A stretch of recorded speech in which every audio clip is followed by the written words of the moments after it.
Muito boa noite, minha gente. Pode chegar, está começando mais uma semana aqui no Identidade. E você fique à vontade, viu, para invadir a nossa sala e participar desse nosso bate-papo de hoje aqui. É uma alegria imensa ter a sua companhia com a gente. Meu coração fica aqui cheio, batendo até acelerado quando eu vejo você aqui. Então seja muito bem-vindo, viu?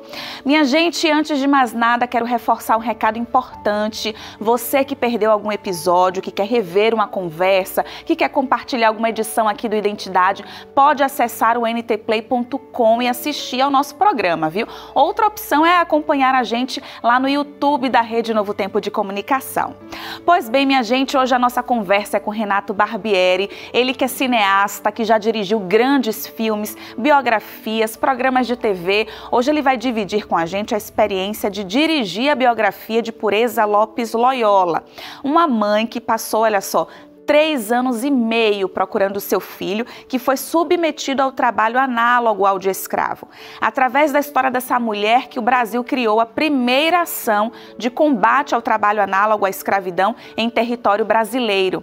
Desde 1995, só para vocês terem ideia, o Grupo Móvel, que surgiu através da história dessa mulher, já libertou mais de 57 mil trabalhadores. Você não pode ficar de fora dessa conversa, viu? Um assunto de extrema importância que vai te possibilitar um olhar mais humano acerca do outro. Então fique aqui com a gente que o Identidade está só começando.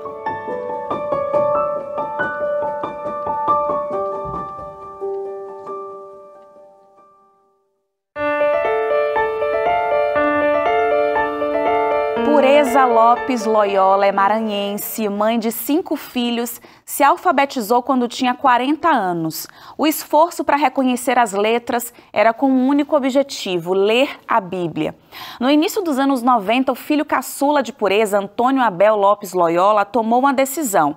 Inseridos num contexto de muita pobreza e pouquíssimas possibilidades de ascensão, aliás, um contexto social que envolve milhares de famílias brasileiras, Abel saiu de casa e foi tentar a sorte num garimpo no estado do Pará.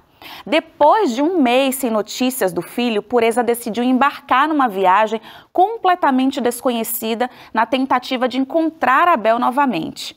Pureza sabia que o trabalho no garimpo colocava em risco a vida de trabalhadores, mas além disso ela descobriu um forte e cruel esquema de trabalho análogo ao de escravo. Foram 3 anos e meio em busca do filho. Nessa jornada, a Pureza fez fortes denúncias contra o trabalho escravo, isso no Ministério do Trabalho, no Ministério Público do Trabalho, em Brasília. Ela, inclusive, escreveu cartas para presidentes como Fernando Collor, Itamar Franco, Fernando Henrique Cardoso. Apesar de todas as dificuldades e de ver as suas denúncias sendo descredibilizadas algumas vezes, Pureza afirmou: não tem nada perdido para Jesus. Quando Jesus entra na guerra, não tem nada perdido, é só ganhar. Em entrevista à BBC Brasil, ela disse o seguinte: medo eu não tinha, nunca tive, mas tinha certeza de que iria atrás dele, se referindo ao filho, porque eu tenho um Deus. Eu chamava ele e dizia: não deixa eu morrer, deixa eu ir até o fim, eu quero ir até o fim dessa briga. Uma história como essa não poderia cair no esquecimento, não é mesmo? Foi aí que o cineasta Renato Barbieri resolveu produzir um filme do cinema social e chamar a atenção do mundo sobre essa realidade que ainda se reproduz na contemporaneidade. Foram 12 anos de estudo, produção, gravação e, finalmente, Pureza estreou, nos lembrando que, como seres humanos, precisamos reconhecer a permanência do trabalho escravo a fim de combatê-lo. E é com imensa alegria que a gente recebe Renato aqui no Identidade Geral. Boa noite, Renato. Estou aqui pulsando de alegria de ter você aqui no nosso programa, viu? Boa noite, Luiz. É uma alegria também estar aqui com vocês. Vamos falar sobre Pureza. Temos muito o que dizer. É um filme que foi muito intenso, muito denso, toda essa história. A própria Dona Pureza é uma figura muito inspiradora. Muito. Então, eu agradeço o seu convite. Renato, eu queria conversar com você, começar a nossa conversa falando o seguinte: 134 anos, né, da abolição. Só que a gente sabe que existe o trabalho escravo ainda na nossa contemporaneidade. Era isso que você queria gritar para o público, para o Brasil, para o mundo? Qual que era o objetivo principal? O que foi que formigou você ali para você produzir esse filme e contar essa história? Bom, primeiro, Luiz, eu acho que a nossa história ela ainda é muito mal contada. né? A gente aprende na escola que a abolição aconteceu no dia 13 de maio de 1888, todo mundo sabe disso. O que pouca gente sabe, muitos não sabem ou não sabiam, é que a escravidão, em sua forma contemporânea, ela começou no dia 14 de maio, ou seja, no dia seguinte. E o Brasil nunca teve um dia sequer como nação livre. Sempre teve cativos, como está até nesse momento que nós estamos aqui conversando, né? Centenas de milhares de brasileiros e brasileiras estão submetidos à escravidão. Então, para muitos brasileiros e brasileiras, a escravidão acabou lá em 1888. E a gente fez o Pureza, né? E aí uma equipe incrível, um elenco, um engajamento fabuloso que permitiu que a gente chegasse nesse resultado cinematográfico, né, e dramático, exatamente para mostrar para a sociedade brasileira, para abrir os olhos da sociedade brasileira, principalmente das pessoas nas cidades, né, de que a escravidão ela é uma chaga brasileira permanente, até hoje é uma continuidade, lamentavelmente. É lamentável mesmo, e as cenas do filme mostram isso com tanta clareza, né? A gente vê na face das pessoas as marcas no olhar que transmite o que está ali dentro da alma daquelas pessoas que estão nessa condição. Então, realmente, quando eu assisti ao filme, eu fiquei extremamente impactada. Quando a gente chega aqui é o sofrimento. A gente tem vontade de sair, não pode. Porque do jeito que está aqui, a gente vai morrer aqui. E Renato, conta para mim um pouquinho sobre a parte da produção, né? 12 anos aí que vocês estão envolvidos nesse projeto.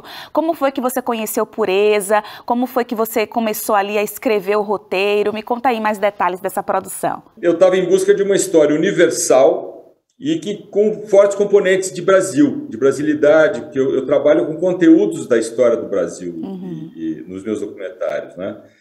E aí foi aí que um fotógrafo de Brasília, que chama Lu Santarém, ficou sabendo dessa minha busca e me trouxe essa história da Dona Pureza. Ele tinha já uma pesquisa inicial e a hora que eu li aqui essa pesquisa inicial do Hugo, eu fiquei encantado, não pensei duas vezes. E aí eu fui atrás da Dona Pureza, né? Porque o Hugo ainda não tinha feito esse contato e aí eu fui atrás... Pouquinho. Isso tudo foi ainda em 2007. Logo depois, assim, na sequência que eu recebi essa pesquisa, né, eu já comecei esse trabalho. Aí expliquei, me apresentei como cineasta, querendo fazer um filme sobre a vida dela. E aí ela falou, quer dizer que você é cineasta, faz filmes? Falei, exatamente. Eu falei, agora eu estou entendendo o que o pastor falou para mim semana passada. A Dona Pureza é evangélica e uma semana antes de eu ligar o pastor lá num momento, falou, os olhos do mundo vão ver você. Aí a Dona Pureza, com a sua inteligência singular, virou para mim e falou, agora eu estou entendendo o que são os olhos do mundo, é o cinema. Olha só. Bom, nada... O filme Pureza já foi visto em 19 países, ganhou 28 prêmios até agora e, de fato, os olhos do mundo não deixam de estar vendo a Dona Pureza. E prêmios muito bem merecidos, viu? A gente não vai cansar de parabenizar você, toda a sua equipe, produtora, a história da Pureza, todo o elenco pelo trabalho belíssimo que vocês fizeram de descortinar os nossos olhares sobre esse assunto que é tão importante, né? A gente, como você bem falou no início da entrevista, enquanto a gente conversa aqui, muita gente está sendo submetida ao trabalho escravo. Recentemente a gente, inclusive, recebeu aqui também a Mércia. Ela é diretora executiva do Instituto Impacto, inclusive ela foi ouvida por vocês também, né? Nos créditos aparece o nome dela como uma pessoa que ajudou na produção do filme também. E Renato, me tira uma dúvida, quando você começou a gravar o filme, a escutar, a entrar de fato nessa história do trabalho escravo, como que você se sentiu? Você tinha dimensão de como que era, de como as coisas aconteciam? Como foi para você esse contato com essa realidade? Logo em seguida, a gente começou o trabalho de pesquisa, né? A Dona Pureza aceitou, então, ser retratada nesse filme. E aí, o primeiro contato que tive lá com ela, eu fui com o produtor Paulo Morelli, que assina a produção executiva também lá em Bacabal, na cidade onde ela mora. Na olaria, visitei a olaria, várias entrevistas. Depois eu percorri os caminhos, as cidades onde a Dona Pureza esteve na jornada dela, na jornada heróica em busca de Abel. Então eu tive em Rondon do Pará, Santana do Araguaia, várias cidades, Açailândia, Imperatriz, Marabá. E eu fui conversando com as pessoas que tiveram com a Dona Pureza e também conversando com trabalhadores que foram escravizados e também com abolicionistas, que são pessoas, heróis e heroínas brasileiros contemporâneos que lutam incansavelmente no combate à escravidão, né? Pessoas muito abnegadas, missionárias, eu diria. E aí eu fui colhendo histórias e gravando sempre em áudio, né? Um gravador de áudio, colhendo histórias muito tocantes, muito impactantes. Para você ter uma ideia, Luiz, o que está no filme, sei lá, é 5% do que eu colhi de informações, e inclusive de violência. As cenas de violência que estão no filme, elas foram escutadas assim de pessoas, testemunhas oculares daquilo que está no filme, ou seja, nada do que está no filme é uma invenção. Entendeu? Uma criação, uma fantasia. É um retrato real, né? Retrato real de fonte primária que eu ouvi das pessoas. Né? Tá parado por quê? Trabalhar! Pega a tua foice!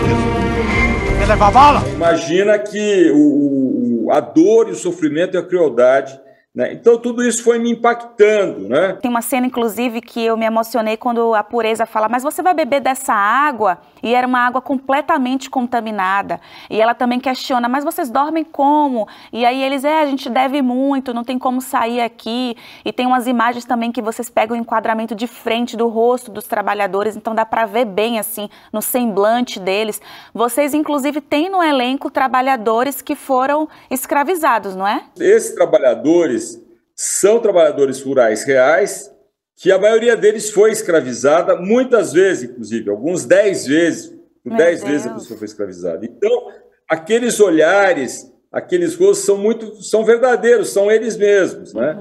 Que a gente fez uma seleção de elenco de personagens reais, né? E aí eu pude selecionar aqueles que tinham mais facilidade com a câmera, e aí a gente fez laboratório com os atores profissionais, os atores que têm mais diálogo e tal. Em um momento a Dira virou para mim e falou, Renato, se não fossem os trabalhadores rurais reais, seria um outro filme, porque eles de fato contaminaram no bom sentido, impregnaram o elenco e a equipe como um todo, né, de sentimentos, das palavras, do jeito de falar, da postura corporal. Então, o estudo foi assim, outra cena real, né, que é tirada do real, é a cena da criação do grupo móvel. Aquelas pessoas que estão lá não são figurantes, que normalmente o cinema usa figurantes, né?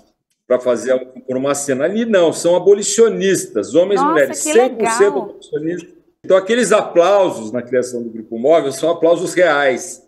Foi outra coisa interessante, a gente reunia esses abolicionistas, que são dispersos, vivem em diferentes regiões do Brasil, e nós trouxemos para Brasília, foi um momento incrível. Posso imaginar. Muito emocionante. É tão incrível que pra gente, como telespectador, deu pra gente sentir a emoção do lado de cá, viu, Renato? A gente vai ter que fazer uma pausa aqui rapidinha, meu Deus do céu. Mas olha, segura um pouquinho a ansiedade, viu, minha gente? Que daqui a pouco a gente volta com essa conversa aqui sobre a produção desse filme, dessa biografia tão importante, que retrata um assunto que é muito relevante, a questão do combate ao trabalho escravo. É algo que a gente precisa refletir de forma recorrente. Aqui no Identidade a gente tem o Renato Barbieri, que é um cineasta, diretor desse filme. A gente está conversando aqui com ele. Daqui a pouquinho a gente volta com mais Identidade Geral. A gente está aqui te aguardando.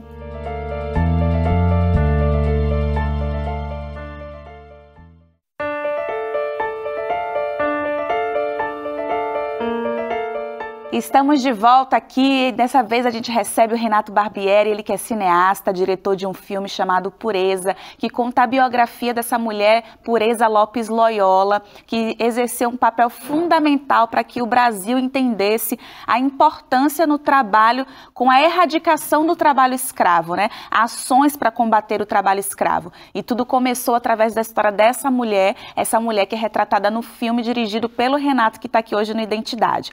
Só que antes da gente voltar aqui com o bate-papo, tem um oferecimento aqui da Rede Novo Tempo de Comunicação, que é o Guia de Estudo Evidências. Olha só, é um guia de estudo que vai tirar completamente as suas dúvidas a respeito da Bíblia. Aqui a gente tem assuntos bem relevantes que muitas vezes perpassam na nossa mente, a gente fica se questionando.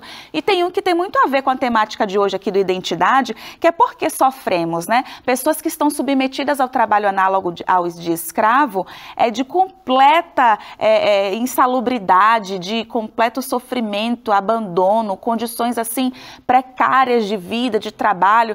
Às vezes até faltam as palavras para descrever, inclusive o filme do Renato fala muito sobre isso. E essa pergunta sempre acontece, né, quando a gente vê dor e sofrimento, por que que sofremos? E como que a gente pode fazer para conciliar a justiça de Deus e o sofrimento humano? É um dilema que a gente vive. Em tempos de pandemia que a gente viu aí, de guerra que a gente já tem acompanhado na Ucrânia, tantos conflitos a gente tem visto, problemas econômicos, políticos, de saúde pública, sanitários, a gente sempre se pergunta por quê? Onde está Deus nesse momento? E através desse guia aqui, Evidências, produzido pelo arqueólogo Rodrigo Silva, você vai conseguir encontrar respostas a essas perguntas. Para pedir, basta você escrever agora mesmo para a gente, então não se demore não, minha gente. Já pega aí o seu celular e escreve para a gente através do número 012 98244 0077. Se você preferir, em horário comercial, você pode ligar para cá e o número é o 0 operadora 12 2127 3121. Aí o seu guia vai chegar gratuitamente aí na sua casa, entregue pelos correios e você vai conseguir desfrutar aí de informação de qualidade, de um estudo muito bem preparado, que com certeza vai te ajudar muito a responder esses questionamentos aí. Agora vamos voltar aqui com o Renato para a gente continuar esse bate-papo. Renato, eu queria que você me contasse um pouquinho sobre a experiência do festival que aconteceu lá no Rio de Janeiro, que, se eu não me engano, foi nesse momento que você estava do lado de Pureza para ver o filme, né? Como foi esse momento de você olhar para o olhinho dela assistir ao filme? Conta pra gente. É uma obra coletiva, né? Eu fiz esse filme com um grande parceiro, o Marcos Ligoc Júnior, que é produtor e assina o roteiro comigo. A gente fez juntos, a quatro mãos, o roteiro.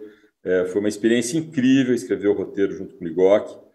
E lá, nesse dia, estava a Dira Paz, o elenco todo, um elenco muito brasileiro, né? Você reparou, com várias... O multicolorismo, né?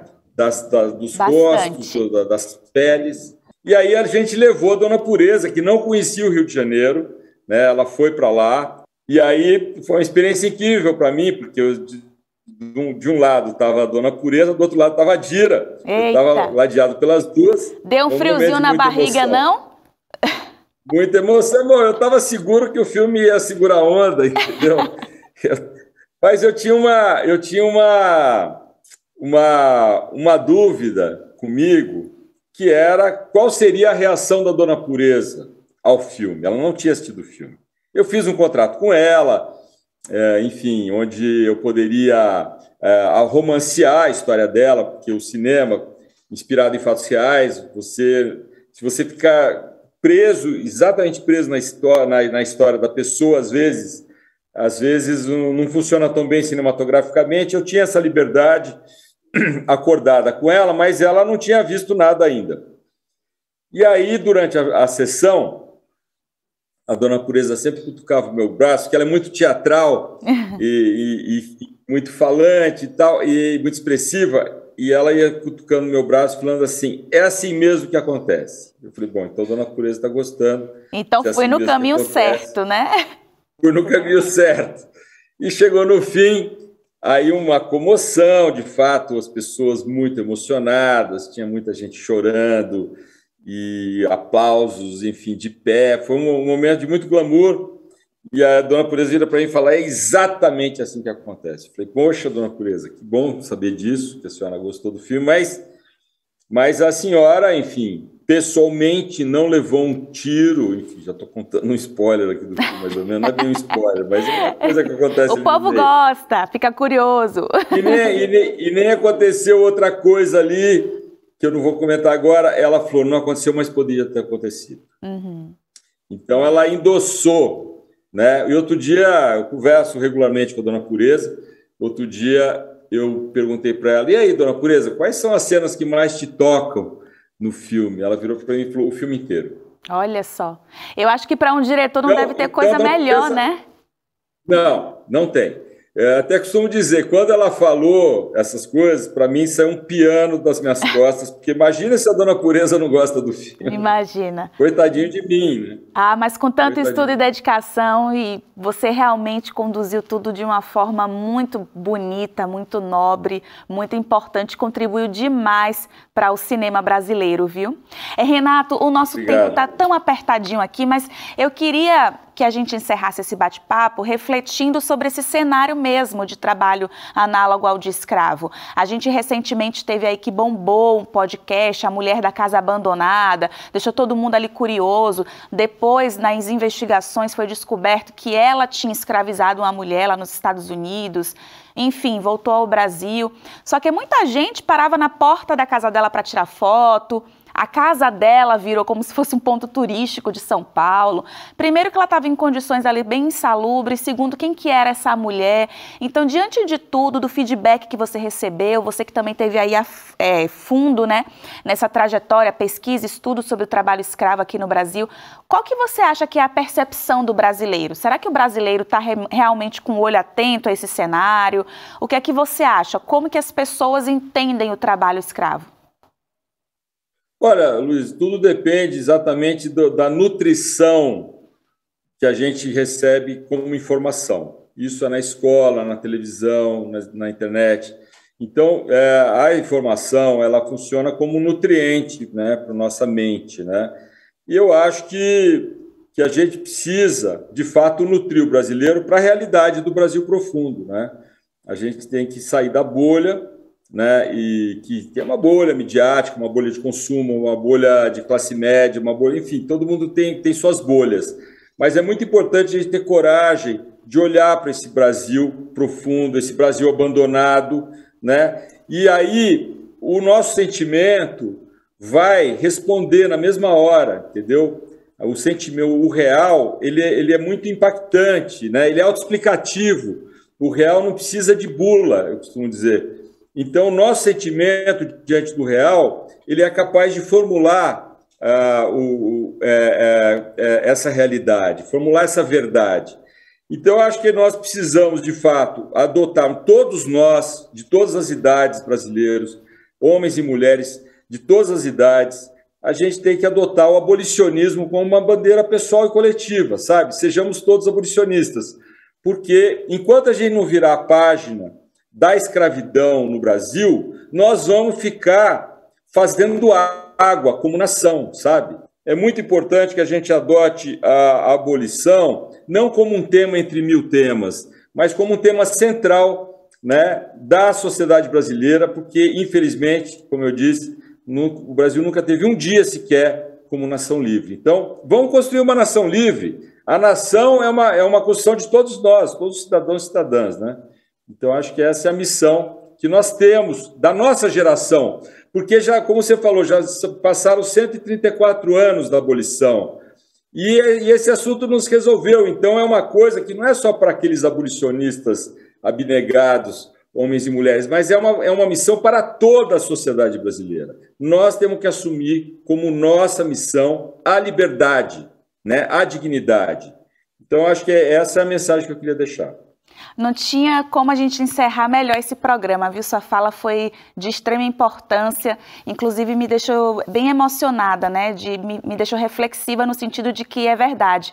A gente tem que assumir esse papel individualmente e nos unirmos aos outros para que isso seja afetado de forma coletiva, né? Que reverbere de forma coletiva, para que a gente tenha uma nação livre, como você bem falou, Renato. Olha, muitíssimo obrigada, viu? Para mim foi um privilégio gigantesco ter você aqui no nosso programa. programa. Estava muito ansiosa por esse bate-papo. O seu filme mudou a minha vida, a forma de olhar, a minha forma de olhar para o ser humano. Então, eu só te agradeço, viu? Poxa, obrigado, viu, Luiz? Muito bom ouvir isso de você. Foi um prazer estar aqui. Disponha, estou à disposição de vocês, tá? Muito obrigada, um abraço, Renato. E minha gente, com o coração apertadinho, eu tenho que me despedir de você, mas agradeço a sua companhia até aqui. Te convido para essa semana que está só começando aqui no Identidade Geral. E até a próxima, um cheiro.